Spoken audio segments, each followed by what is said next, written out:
games. Let's say it one more time. He's averaging 40 over the last 21. That last loss against the Nets, Harden scored 58. He scored at least 30 in 18 straight games. He'll look to continue that streak against the Lakers tonight at 8. What's been most impressive about what he's doing? I think being in shape. People say, that sounds too easy. Well, you have to, and Boozer, you know this, you have to be in a certain kind of shape to put these kind of numbers up every night. I remember Tracy McGrady said it one day with Paul George, when you become that next level superstar, your legs have to be in a certain type of condition because you have to do it every night. It was like we were teasing about Kuzma. He got to 42 and then kind of fell off for a couple games and he got back hot again. He was like, wow, it is hard to get 42 every night. So now when you watch James Harden do it, you're like, oh my goodness. Yeah. After coming back from an injury this season to get his legs back in his condition to perform the way he is. And what's even more impressive to me is that, think about it, he's the number one thing on the paper when you're trying to stop the Houston Rockets. Right. And he's still putting up these kind of numbers. It's very impressive what he's doing. Well, Mike D'Antoni says Chris Paul will return sometime next week. This week, the Rockets also lost Clint Capella 4 to 6 weeks following thumb surgery. So how much of these injuries are starting to mount up for this team that makes Harden's run even more ridiculous when you're considering he's not getting help from other guys? Yeah, he's carrying the load, man. I mean, obviously with CP being out, that hurts a lot. Capella being out, especially with rebounding and someone that dives to the hoop, gets the easy lobs and alley-oop dunks. It makes James Harden's job that much more harder, but he's doing it. He's performing, he's carrying that team, he's getting some help from Eric Gordon. You know, Gerald Green's playing very well. Other guys can step up as well, but it's pretty much all on James Harden's shoulders. Yeah, defensively it's going to be interesting to see how they play good team defense without Capella. Offensively, James has proven he can hold down the fort till Chris Paul gets healthy. But now with Capella, who's going to be that rim protector? Who's going to get those big rebounds he was showing us this season? Well, that's an interesting question because according to multiple reports, Kenneth Faried is that guy. Now, here's a thing that's just concerning about him. He's played 44 games over the last 2 years, and he's not hurt. Why is that? Because he hasn't been in Brooklyn's rotation, or should I say plan. He wasn't in Denver's plan. Once Jokic and Nurkic came on, we talked about in the meeting, he had just got that big contract. He said he saw the writing on the wall. He gets to Brooklyn, Kenny Atkinson said he's just not a part of the rotation, so that's what happened. But I will give him credit. He hasn't complained. He hasn't been a bad apple in the locker room. He's been going about his business. Now he's about to get bought out and possibly, go to Houston to all the conversation. If that happens, he will bring energy. That's how he made his name in this NBA, of running the floor, getting loose balls, rebounding, setting good screens, and rolling to the basket. And speaking of situations, you're a guy that understands it depends as a big what your situation is. For him to play with a guy like James Harden, look, he's averaged 13 points in his career. He's averaged 9 rebounds in a season in his career. Can he get back to that form? He's still just 29. Well, Houston's going to hope he does. He's very young. He's very fresh. He doesn't have a lot of miles on his legs right now. And the hope for Faried is, like 3D said, he brings energy. There's always room for a guy that brings energy and effort. And if he can continue to run the floor hard, set good screens, roll to the hoop for alley-oops, play good defense, rebound the basketball, he can help that team out. Keeping with our theme of teams missing their key players, there's none bigger than one LeBron James for the Los Angeles Lakers, right? Well, they come into tonight against Houston riding a 2-game win streak. The Lakers actually 5-7 overall without LeBron now. That includes wins in 4 of their last 6. Of the young Lakers who seemingly are growing through this experience over the past couple of games, who's growing the most to you? Kyle Kuzma has been cooking. You look at his numbers throughout the stretch, 26 points, 7 rebounds, playing very well. Me and 3D talked about it last night with you, Chris. He plays downhill. He's a runner. He takes advantage of his opportunities. He shoots the ball from a pretty solid clip from the three-point line. He makes his free throws, and he's getting more consistent. And that's the big thing for me with him, because he can pick and pop. He can roll to the hoop. On defense, he can play the 2, 3 to 4, sometimes the 5, depending on who he's going against. So for him, in his second year, to be averaging 19 points and doing what he's doing, trying to hold that fort down offensively, doing a great job. I think for that OKC game was Alonzo Ball for me, and to hear him say that I'm playing with more confidence, I'm playing more aggressive now that LeBron's down on the floor.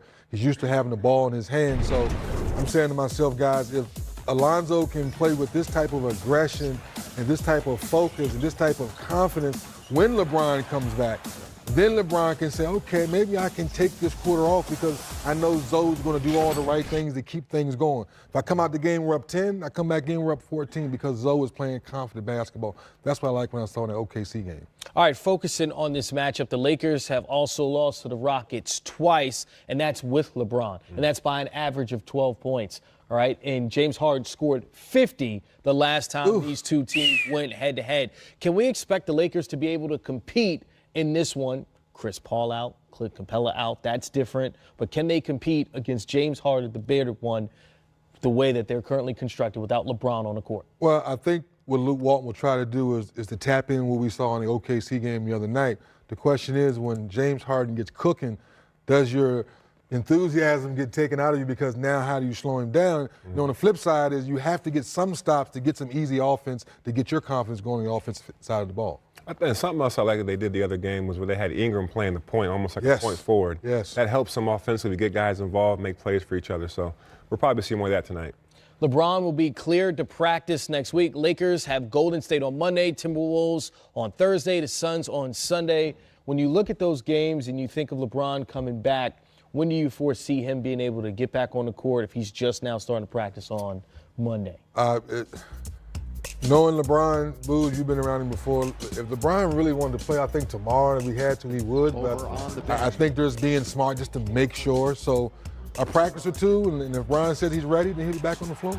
Yeah, LeBron's done a great job with his body. As you guys know, he barely ever misses any games, as we've seen throughout his career.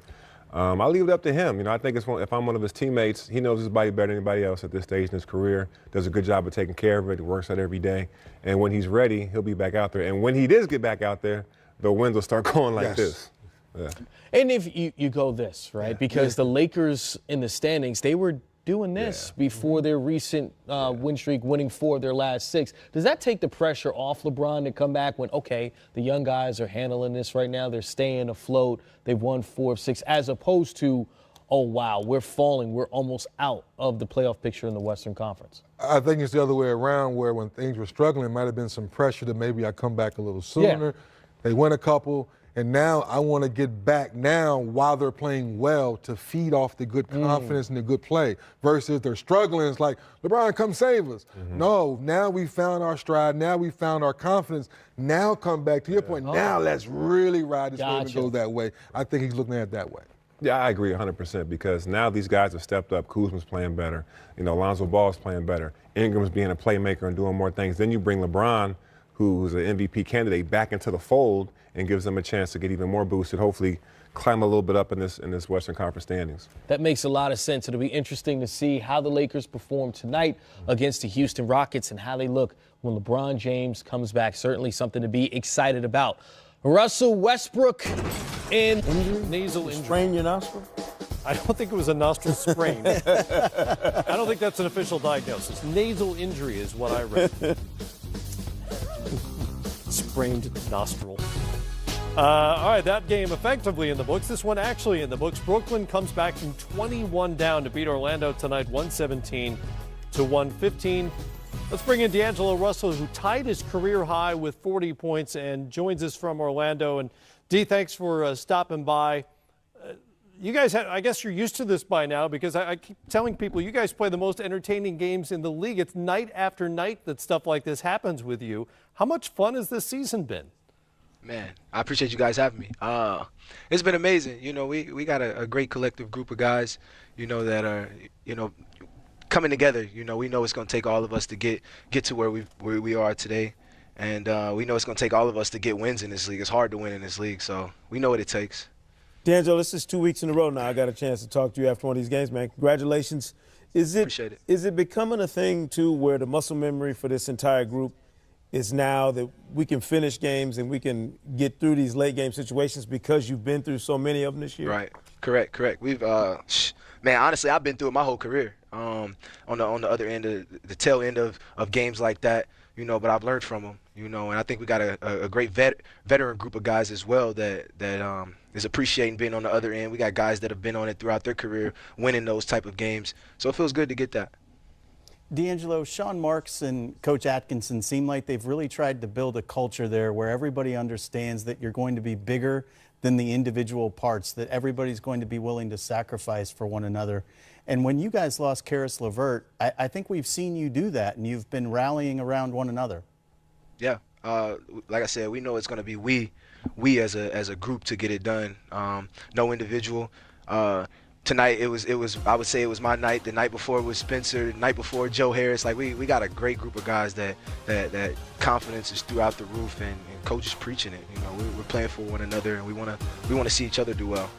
Oh, D, I keep calling you guys America's team because you're just that entertaining. So congratulations on entertaining America again tonight and for getting above 500 for the first time this season. We appreciate you stopping by. Heck yeah, man. Appreciate you guys.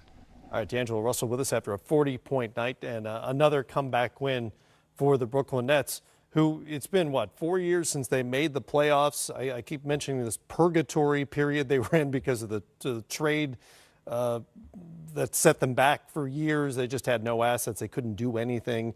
You got all these guys that they were either taking chances on or trading for different circumstances who felt like maybe their other team had given up on them, and here they are in the position to make the postseason. I remember having a conversation with somebody a couple years ago, though.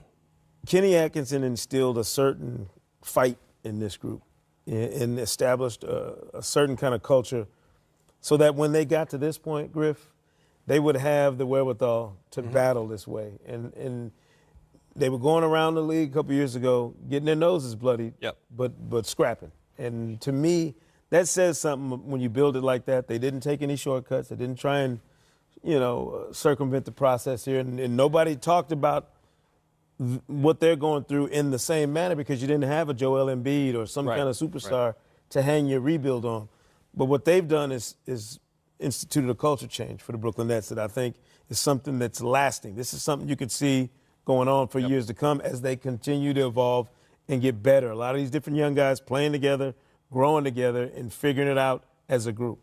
Yeah, they only won 28 games last year, but you've seen over the last couple of years they had a defined style, and they always played hard, no matter who was on the floor and what the talent level was. Well, and to a huge degree, that's by design on the part of Sean Marks and Kenny Atkinson.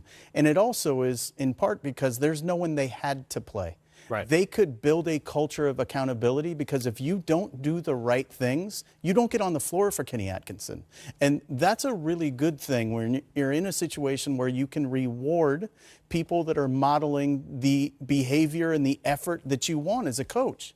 It's very complicated to grow a young team when there are people who are, quote, entitled to their minutes. In Brooklyn, it's been accountability from the very beginning, much like it was in Boston when Brad Stevens first got there. And now Boston has overlaid that elite talent, and you saw they came into the year with very high expectations. This Brooklyn team has room for potentially 2 max free agents this offseason. Right. And I really believe the culture that they have built is going to speak to the right free agent at the right time. Sure, the rest of the league has seen how they've gone about this, and these guys have played against them. They know how they play hard.